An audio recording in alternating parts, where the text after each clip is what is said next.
আপনারা জানেন স্বাধীনতার সময় অন্যায়ভাবে চট্টগ্রাম বলে যে অঞ্চলটি, ছাত্র জনতার অভ্যুত্থানে আওয়ামী লীগ সরকারের পতনের পর থেকে বাংলাদেশ প্রসঙ্গে একের পর এক ভুল আর অপতথ্য ছড়িয়ে যাচ্ছে ভারতীয় সংবাদ মাধ্যমগুলো। 5 আগস্টের পরবর্তী সময়ে ভারতীয় সংবাদ মাধ্যমের প্রচারিত বেশ কিছু ভুয়া সংবাদ শনাক্ত করেছে ফ্যাক্ট চেক।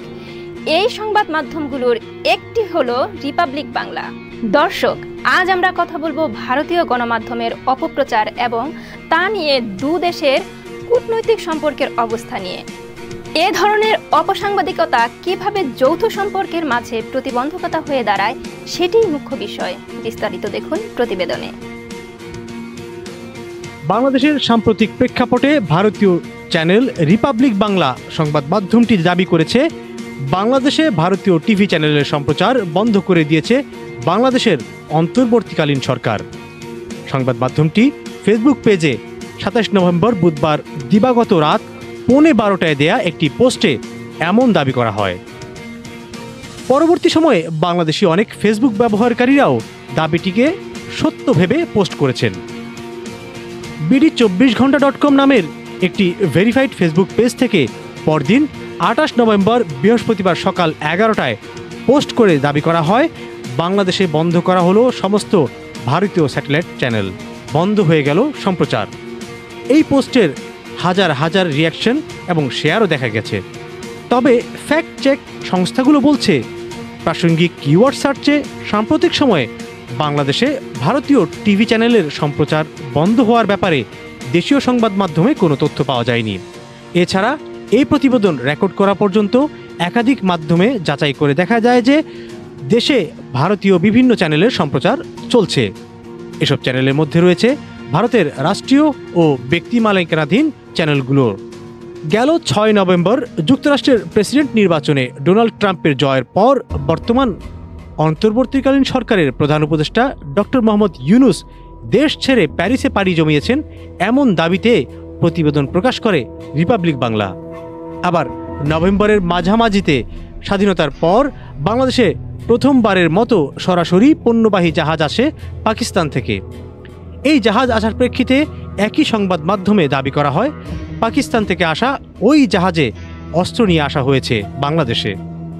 তবে ফ্যাক্ট চেক বিভাগের অনুসন্ধানে দুটি দাবি ভুয়া হিসাবে প্রতিমায়িত হয়েছে।